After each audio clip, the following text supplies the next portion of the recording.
Assistant professor हूँ Jagat Narayan Lal college Khagaul में और फुलबारी विधानसभा का निवासी हूँ। सर, जैसा कि ये सुनने में आया कि इस बार आप विधानसभा के चुनाव में आप पूरी तरह से एक अपने नए रूप रंग में आप पूरी तरह से आने वाले हैं, कि उतरने वाले हैं, क्या कुछ खास है इस बार, क्या कुछ है सर अनाउंसमेंट, कुछ इस तरह दर्शकों को बताएं। बिल्कुल आप सही सुना है। हमने देखा कि फुलबारी विधानसभा में पिछले 20 सालों में जो विकास का काम है वो नहीं हो पाया है और यहाँ के जो क्षेत्रीय स्थिति है, भौगोलिक स्थिति है फुलबारी शरीफ का, कि पटना शहर का एक मेन हट माना जा सकता है इसको, लेकिन यहाँ की स्थिति देख लीजिए आप कि किस तरह से बदतर है। ये 20 सालों में क्या कर पाए हैं हम लोग देखते हैं तो अभी भी बहुत सारे समस्या है कि फुलबारी में अभी तक एक भी मॉडल स्कूल नहीं है। फुलबारी में सैनिटेशन की इतनी समस्याएं हैं कि एम्स रोड देख लीजिए, जौनपुर रोड देख लीजिए या अन्य कई एक रोड देख लीजिए कि वहाँ वाटर की समस्या होता है, वाटर लॉगिंग की समस्या होता है। इवन कि बरसात तो छोड़ दीजिए, गर्मी के दिनों में पानी लगा रहता है। छोटे छोटे जो मोहल्ले हैं, गली हैं, उसमें साफ सफाई की व्यवस्था नहीं है। उसके बाद शहर से थोड़ा ग्रामीण इलाकों में चले जाइए तो वहाँ पे वाटर लॉगिंग की स्थिति है। तो ये सैनिटेशन की समस्या है। दूसरी समस्या ये है फुलबारी में लोगों को कि यहाँ एम्स तो अस्पताल बन गया है, लेकिन वहाँ पे कितने फुलबारी के लोगों का इलाज होता है? एक भी मॉडल अस्पताल फुलबारी शरीफ में नहीं है। लोगों को इलाज कराने के लिए आज भी घंटों लाइन में लगना पड़ता है। एम्स जाना पड़ता है, आईजीएमएस जाना पड़ता है, पीएमसीएच जाना पड़ता है। एक प्रखंड स्तर पे एक बेहतर अस्पताल हो जिससे कि फुलबारी वासियों का इलाज हो सके। चौथी समस्या हमने ऑब्जर्व किया है फुलबारी में कि यूथ अनएम्प्लॉयमेंट इतना है, पूरे भारत और बिहार में है। इवन हम अर्बन एरिया होने के बावजूद देखिए फुलबारी विधानसभा के जो ग्रामीण क्षेत्र है वहाँ से एकदम पलायन बहुत तेजी से है। लोग बाहर मजदूरी करते हैं जबकि उनको रोजगार मिलना चाहिए था। फुलबारी में रोजगार पटना में मिलना चाहिए था, लेकिन समस्या ये है कि फुलबारी शहरी क्षेत्र होने के बावजूद और ग्रामीण क्षेत्र होने के बावजूद जो सटा हुआ है पटना का, वहाँ से पलायन इतनी भयावह स्थिति है कि लोग मजदूरी करने बाहर जाते हैं। एक और समस्या हम आपके सामने ये रखना चाह रहे हैं कि फुलबारी में किसानों को किसी तरह का कोई सहायता नहीं मिलता है, कोई गारंटी नहीं मिलता है उपज का। इसी तरह से बहुत सारे मजदूर और फुटकर दुकानदार फुलबारी में हैं। हम देखे हैं, गली गली घूम के देखे हैं, बहुत सारे वेंडर हैं, उनके लिए कोई प्रोटेक्शन नहीं है, उनके लिए कोई उचित दर पे दुकानें नहीं हैं, जबकि ऐसा होना चाहिए था। फुलबारी बताए कि एक पटना का हाट कह सकते हैं उसको, शहर का एकदम मेन इलाका है ये।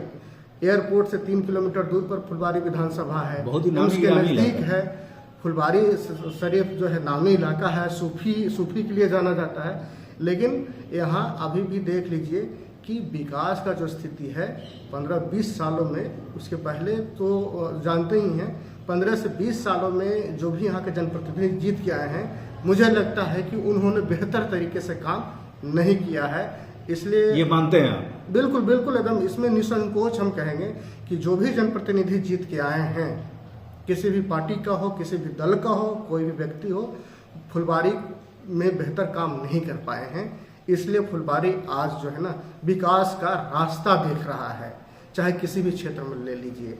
तो मुझे लगा कि क्योंकि मैं जहाँ पे पढ़ाता हूँ यहाँ पे लगभग 50% बच्चे फुलबारी विधानसभा के हैं।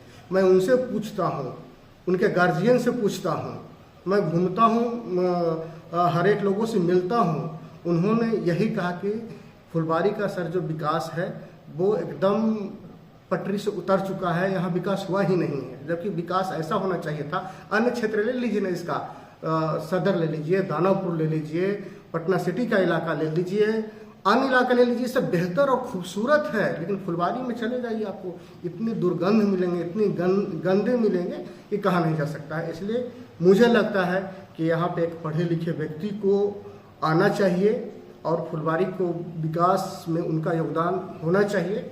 इसलिए मेरा सर अगर पार्टी की बात करें तो चूंकि पार्टी की बात तो अभी फिलहाल में, क्योंकि जब तक टिकट फाइनल नहीं होता तो पार्टी की बात तो आप कर नहीं सकते, लेकिन आपका एक विशेष मुद्दा जो अब ये जानना चाहता है दर्शक कि भाई ये आखिर आपका जो विशेष जो मुद्दा है वो क्या क्या रहेगा इस बार, अगर आप इस बार चुनाव आपको यहाँ पे आपको टिकट मिलती है, आप चुनाव पूरी तरह से जीतते हैं, इस जगह पे आप इस क्षेत्र से आप जीतते हैं, क्या कुछ खास मुद्दा रहेगा जिसको पूरी तरह से निदान करेंगे?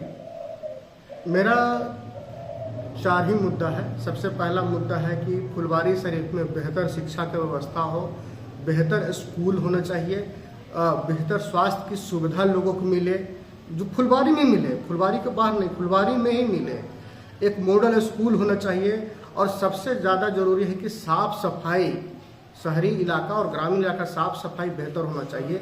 जो पानी की समस्या है, वाटर लॉगिंग की जो समस्या है, उसका निदान होना चाहिए। और तीसरी एक सबसे इम्पोर्टेंट ये है कि जो फुलवारी की जनता पलायन कर रहे हैं उनके लिए रोजगार का व्यवस्था फुलवारी ब्लॉक में हो। और सरकार से हम लोग ये मांग करेंगे, अगर जनता हमें मौका देती है तो हम मांग करें कि फुलवारी में औद्योगिक क्षेत्र का विकास होना चाहिए। ये हमारी प्रायोरिटी लिस्ट पे होगी। मतलब कुल मिला के बात ये होगी कि अब तक जो आपके जो पिछले जो अभी आ चुके हैं यहाँ पे भावी विधायक जो रह चुके हैं यहाँ पे, वो पूरी तरह से यहाँ पे उस तरीके का कोई काम नहीं कर पाए हैं। बहुत सारी कमियां रह गई हैं जिसको पूरा करने में उनको समय भी लगा और समय मिलने के बाद भी वो पूरा नहीं कर पाए, जिसको आप पूरा करना चाहते हैं। बिल्कुल बिल्कुल, इसलिए बताया ना कि एक चीज बता दीजिए कि 20 सालों में कितने छोटे मझोले उद्योग लगे हैं फुलवारी विधानसभा में, कोई बता दे?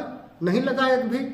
कितने बड़े बड़े सोसाइटी डेवलप हुए हैं? नहीं हुए हैं, इसलिए कि यहाँ विकास ही नहीं हो पाया है। यहाँ समस्याएं हैं बहुत सारी, तो उस समस्याओं का हम लोग समाधान करेंगे। और निश्चित रूप से अगर एक पढ़े लिखे शिक्षित और खास करके यूथ फुलवारी विधानसभा में जीत के आते हैं तो मुझे लगता है कि फुलवारी का जो विकास है ना वो बेहतर ढंग से हो पाएगा। मतलब फुलवारी को पूरी तरह से आप करीब से जानते हैं, क्योंकि फुलवारी क्षेत्र पूरी तरह से आपके अपने देखरेख में चल भी रहा है, आप देख भी रहे हो कि किस तरह कमियां हैं, किस तरह होना चाहिए, पूरा होना चाहिए, क्या कुछ कमियां हैं, क्या कुछ पूरा होना चाहिए। लेकिन इस पर भी आप अगर अंकुश लगाना चाहते हैं तो आप पिछले जो विधायक हैं उनके बारे में क्या कुछ कहना चाहते हैं? देखिए, हम क्षेत्र में जा रहे हैं, डोर टू डोर लोगों से मिल रहे हैं, हम अभी घूम घूम को लोगों को सुन रहे हैं, समस्या देख रहे हैं। लगभग 90 से 95% लोग जो वर्तमान विधायक हैं गोपाल रविदास जी, उनसे लोग जनता नाखुश हैं। शिकायत उनकी यही है कि उनका सुनते नहीं हैं, किसी का काम नहीं करते हैं, दलालों से घिरे हुए हैं, क्षेत्र में आते नहीं हैं, लोगों से मिलते नहीं हैं। विकास तो दूर का बात है, विकास तो कहीं हुआ ही नहीं है इनके रीजन में। तो बहुत सारी समस्याएं हैं और जनता के मन में, दिल में आक्रोश है इनके प्रति।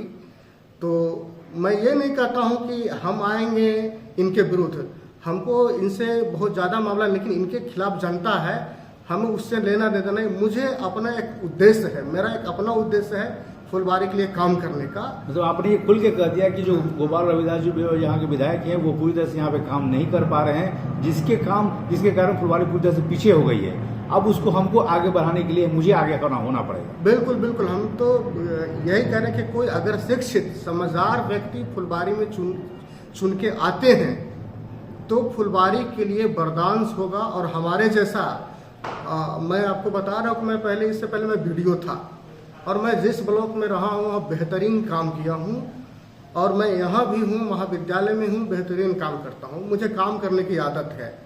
अगर फुलवारी की जनता मुझे चुन के जिता के फुलवारी विधानसभा के क्षेत्र का जनप्रतिनिधि बनाता है तो मैं वादे के साथ करता हूं, जो फुलवारी शरीफ में 50 सालों में नहीं होगा वो मैं 5 साल में करके दिखा दूंगा। जो 50 सालों में नहीं हुआ वो 5 सालों में करके आप दिखाएंगे। बिल्कुल करके दिखा देंगे। ये आप ऑन कैमरा दर्शकों को पूरी तरह से बता रहे हैं और विश्वास दिला रहे हैं। बिल्कुल 100% एकदम, क्योंकि देखिए मेरा घर भी फुलवारी में है, मेरे बच्चे भी हमारे कॉलेज में पढ़ते हैं, वो भी फुलवारी के हैं, मैं कहीं दूर जाने वाला नहीं हूँ, मैं फुलवारी विधानसभा का निवासी हूँ। तो इस नाते आपने ये कमियां देखी फुलवारी में? मैंने तो हाँ रोज देख रहे हैं, बहुत सारी कमियां हैं। ये तो छोटे मोटे कमियां, बहुत सारी कमियां हैं फुलवारी विधानसभा में। बताया कि काम हुआ ही नहीं, विकास हुआ ही नहीं। पटना के अन्य क्षेत्रों के अगर कंपेयर करें फुलवारी को तो उससे काफी पीछे है, विकास हुआ ही नहीं, काफी पीछे है। अन्य क्षेत्र हम आपको बताए ना, अन्य क्षेत्र देख लीजिए, दानापुर ब्लॉक को देख लीजिए,